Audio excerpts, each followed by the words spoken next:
Welcome back to the Fans of the Home Team podcast. This is Kelsey, and this episode is going to be my interview with Dr. Bill Sutton. Doc is a Pittsburgh Pirates fan, and he was also the director of the master's program that Miranda and I went to together. You could say that he's the reason we met, the reason we started Fans of the Home Team. You guys are really going to love this interview and learning about the history of the Pittsburgh Pirates. Before I get started, just want to say thank you to all those that have been leaving reviews, 5-star ratings on Apple Podcasts, any podcast platform as well. We really appreciate it. So if you're listening at all and you haven't done so, please take a couple minutes today to leave a review, leave a 5-star rating. Helps us grow, helps us get better. We're continuing to post the reviews we've gotten. There's some tear jerkers, so keep them coming. Without further ado, here is the interview that I did with Doc. Doc, could you tell me a little bit about yourself and then how you became a fan of the Pittsburgh Pirates? Yeah, I grew up in Pittsburgh, and my first game, my uncle took me to a twilight doubleheader in the days when you paid one admission and got to go to two games. They started at 6 o'clock, so they weren't really late. I think I was 7 or 8 years old, and when we went to Force Field, I saw a twilight doubleheader, the Pirates and the Dodgers. And believe it or not, Sandy Koufax pitched one game and Don Drysdale pitched the other. So two Hall of Famers in the same night. That's quite the lineup to see for your first ever experience. Yep. And I remember it being center field in Pittsburgh was 456 feet. It was the largest center field in baseball. And it was so big, they actually kept the batting cage on the field of play, tucked into the wall. Wow. So if you ever see an old picture of Force Field, you see the batting cage facing in the ivy on the wall at the 456 mark. But anyhow, I was hooked. And so I grew up listening to Pirate games on the radio and going to Pirate games with my friends and watching them on television. And my dad liked watching the Pirates. So it was kind of a way for us to do something together. And I've lived all over the country, but I've never lost my affiliation for the Pirates. And I still have a 20-game plan. Oh yeah. I remember you saying that when I was in school, you get to go up there all the time and see them. We were up for opening day and the 2 games following opening day. Gotcha. Who did they play on opening day? They played the Cubs on opening day. Oh, yeah. And then they played the Nationals the other 2 days. Yeah, I remember the Cubs took 2 out of 3, and I thought we were going to be good, and now we're terrible. So it's all good. It's all good. It's a long season. We'll see. How would have been some of your favorite memories being a Pirates fan over the years? Well, you know what? On my bucket list is to go to a Pirate World Series game. And they played 3 World Series in my lifetime, 60, 71, and 79. 60, I was going to Catholic school and couldn't convince myself I should cut and go, so I didn't do it. 71, we lived in Oklahoma, and 79, we lived in Oklahoma, so I didn't go to any of them. So in the mid, like 2012, 2013, 2014, when they were in the playoffs, I still have my World Series strips that I was able to buy those years, but unfortunately not use. And I also had World Series strips the year that Sid Bream slid across the plate to beat the Pirates when the Braves won. So I've been to the World Series. I've seen the Marlins in the World Series, the Yankees in the World Series, and the Indians in the World Series. I've been to actual games there, but I've never been to a Pirate World Series game. But one of my favorite memories, believe it or not, I was on a State Department trip that the NBA asked me to go on to Latvia and Estonia. And the Pirates were in the playoffs. And Sharon and I had the iPad.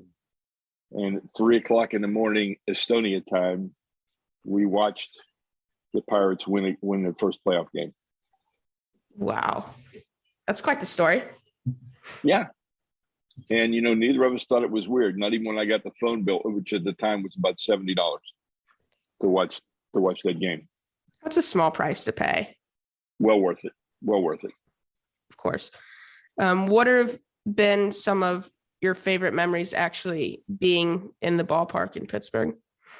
We used to always sit in right field at Forbes Field when I was growing up to go to watch Clemente play. And I was always a big Clemente fan and loved the way Clemente played and never thought he got his due. You know, he played at a time with Mickey Mantle, Hank Aaron, Willie Mays, and Clemente was always the afterthought. And I thought he was a great player. So I really enjoyed it. So no matter where we were, we would get into right field. And if we had better seats, we'd trade down and go to right field so we could sit behind the screen and watch Clemente play. But I remember that. I remember going to Three Rivers Stadium. In fact, I remember going to the first game after Clemente's death. It was opening day of 73 season. And I remember taking Sharon there because we had just moved back to Pittsburgh. And we went to opening day in Pittsburgh. And then we started going together, and Sharon became a Pirate fan. That's been a great part of my Pirate fandom. I get to share it with her. And, you know, then when PNC opened, we went to the All-Star game at PNC Park. We went to the All-Star game at Three Rivers. We've had some amazing, amazing opportunities. We work in this business, we get a lot of opportunities. And sometimes you're so jaded, you forget you're a fan. But there are certain times that you're reminded why you like working in this business and why you are a fan. Right. And the Pirates usually do that for me. I mean, you know, when my rep calls me up to renew my tickets every year, he starts talking about my benefits. And I said, you know, I don't care about the benefits. I don't care about the discounts. I don't care about any of those things. I only care about the Pirates. And I don't expect them to win. Like when I renewed this year, my friend said, why did you renew? And I said, well, they're not going to be good in 22. They'll be a little bit better in 23. They might have a winning record in 24, but I'm looking forward to seeing them compete in 25. And I mean, that's kind of the way I look at it. And now, one of the most interesting things of all is one of my former students from UMass is the general manager of the Pirates. It's a good perk then. Yeah, but I remind him that he owes me. He owes me one. Good point. Get to make some decisions for him. Just kidding. Yeah. Yeah, I think that's a good point. I'm actually on the Cubs season ticket waiting list, so it's a long line. I think I moved from like 80,000 to 33,000 over the past year. So I think there's some people a little bit upset. So we'll see what happens. Yeah. Well, one of the things I get to do every year is, you know, the Pirates treat me really, really well, and I'm able to take a portion of my tickets and trade them in for a suite night. Wow. So last year I bought a suite night in a charity auction, and then we got rained out. So I carried that over to this year. And then I traded my tickets again for a suite night. So on July the 5th versus the Yankees on a Tuesday night, we have a suite night, and we combine both suites with the party suite with 40 people.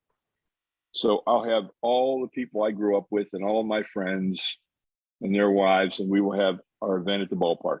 And we do that every year. And it's a great way for me to share our Pirate memories and commiserate. I mean, last year, Kelsey, we were having such a good time. We didn't even realize the game got rained out.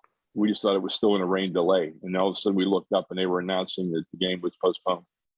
But we had a great time talking about our memories, going to Pirate games and having a good time and following the team and who our favorite players were and who we couldn't stand and why we like this and why we don't like that. So we had a great time.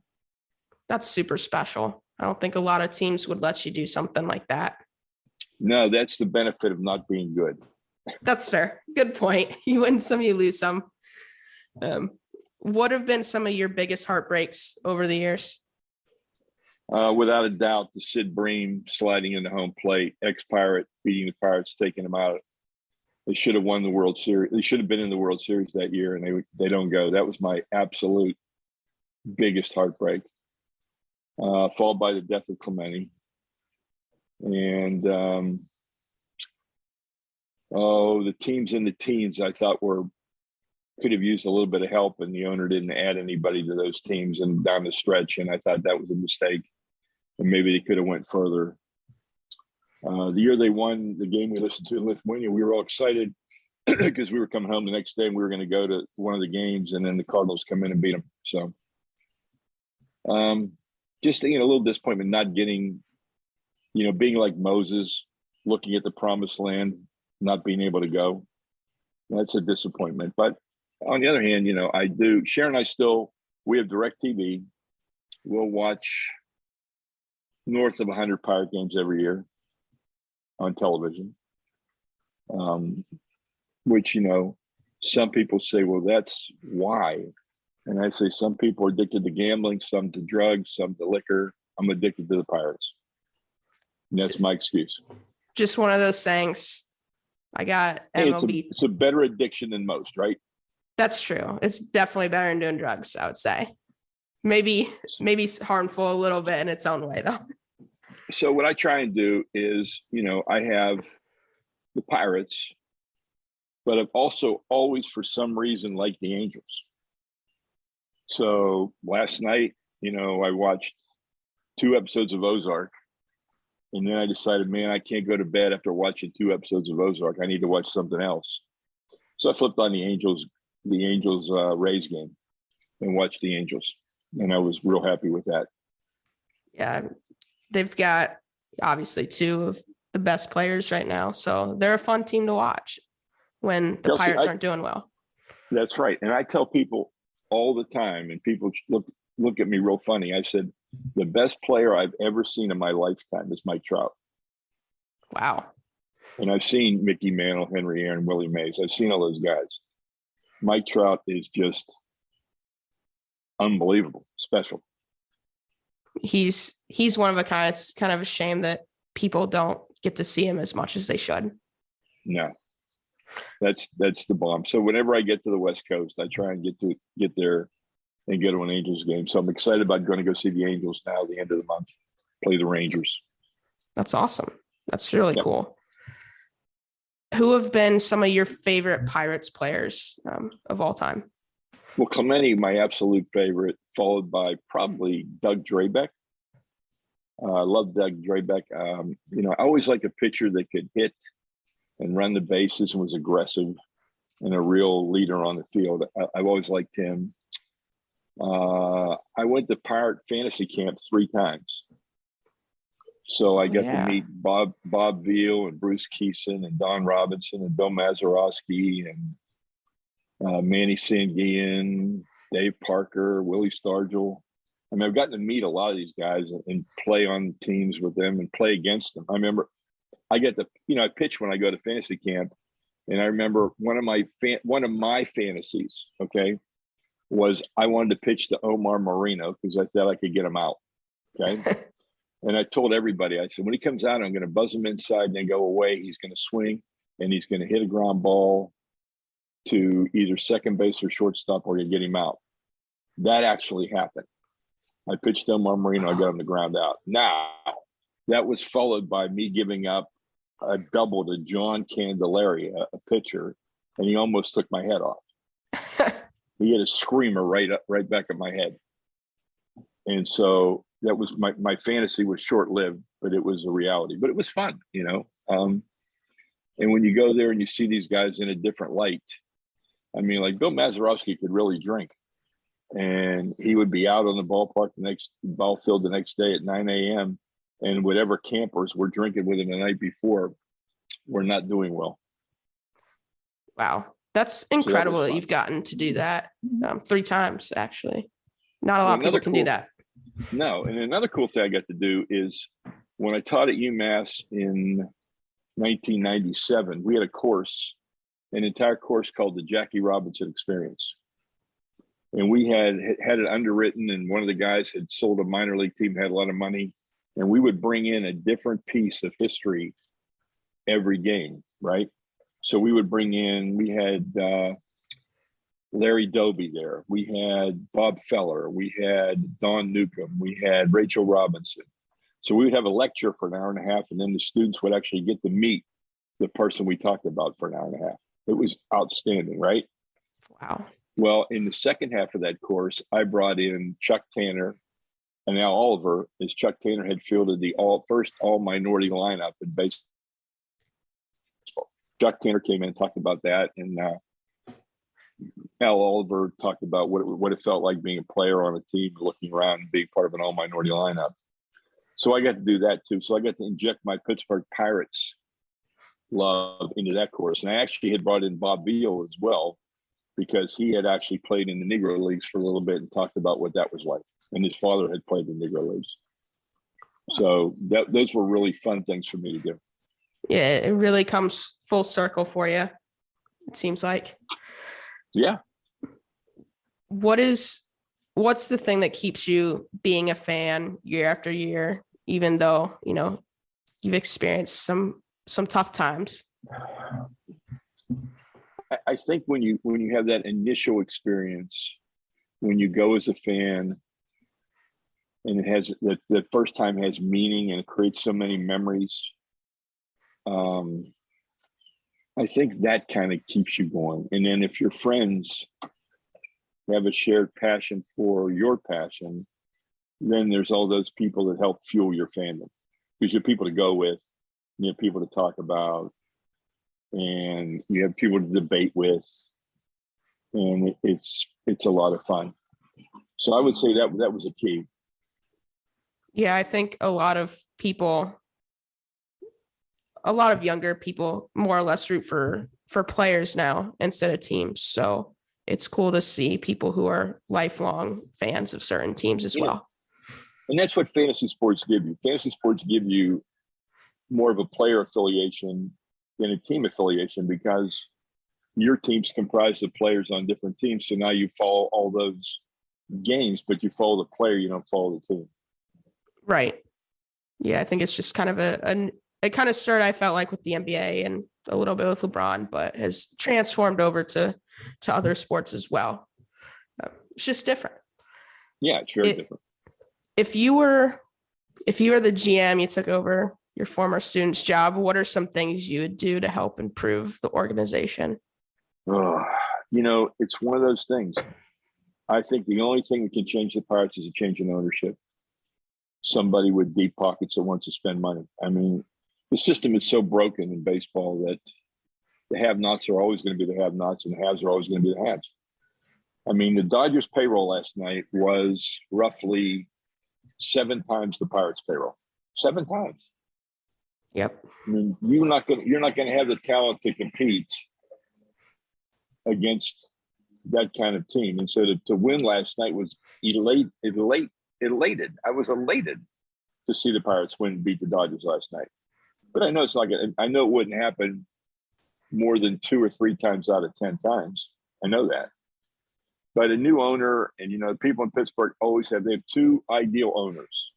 One is Mark Cuban, because he's from Pittsburgh and he spends money. And the other one is Michael Keaton, the actor, and he's from Pittsburgh, and they love his passion for the Pirates. And when he came back to throw out a pitch 5 or 6 years ago, he pretty much called out the current owner. Whoa. And so, yeah, it's just that, you can own a team like the Pirates and make money. I mean, there was an article in the Pittsburgh paper right before opening day that the concession and merchandise and parking revenue alone can cover the Pirate payroll. Wow. So that just shows you how much money. He's got his TV money and his revenue sharing money. This is money. So it's just a bad system. And the other thing, I think that, having worked in the NBA and being most familiar with that, the fact that the players are partners, and they get 57 cents out of a dollar, bodes well for the relationships between the players and the owners and the labor and the movement and everything else. I mean, you should have a floor, a ceiling, a salary floor in baseball, but you don't have one. You should have a ceiling, and you don't have one of those. So, I mean, it's doomed, people have heard me say this on numerous occasions. It's only a matter of time before soccer passes baseball, and it will. I think that's a fair reasoning for sure. I think it'd be very tough for people to come in and root for teams that give themselves absolutely no chance to win when you're going up against payrolls of 200 mil. You want that on any given day. You want that on any given day mentality. We could win, but you really don't have that. I don't think you have that in baseball.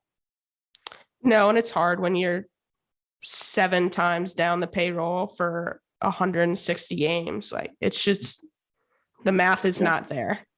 No. So But it's very interesting to see the Oakland Athletics fans essentially protesting the whole thing at this point. It feels like. Well, it feels if you're out pursuing Las Vegas, and Las Vegas has already agreed to spend the money, why are you going to invest your emotion in a team that's going to leave you at the altar? I mean, we saw the same thing with the Rays. When the Rays were talking about a split season in Montreal and a split season in Tampa, and they were going to play in Tampa April, May, and part of June, and then go to Montreal for the most meaningful parts of the season. Why would you be interested in that team? No reason. And they're a very good team. It's just that, ownership is a lot more critical than people give it credit for. And you were here and you saw it close up with Jeff Vinik and the Lightning. So you see what an owner can do, and you see what an owner can do by neglect. So you've seen both sides of the coin. Yeah, 100%. And then in Pittsburgh, I have the Rooney family and the Steelers, and then I got Bob Nutting and the Pirates. And I mean, it's a sharp contrast. It's very different. It's so interesting. You'd think that if you own a team, you'd want to put your all into it and make it a contender, but I guess not everybody thinks like that. No. Very strange. How would you describe the Pittsburgh Pirates fandom community in one or two words, and why?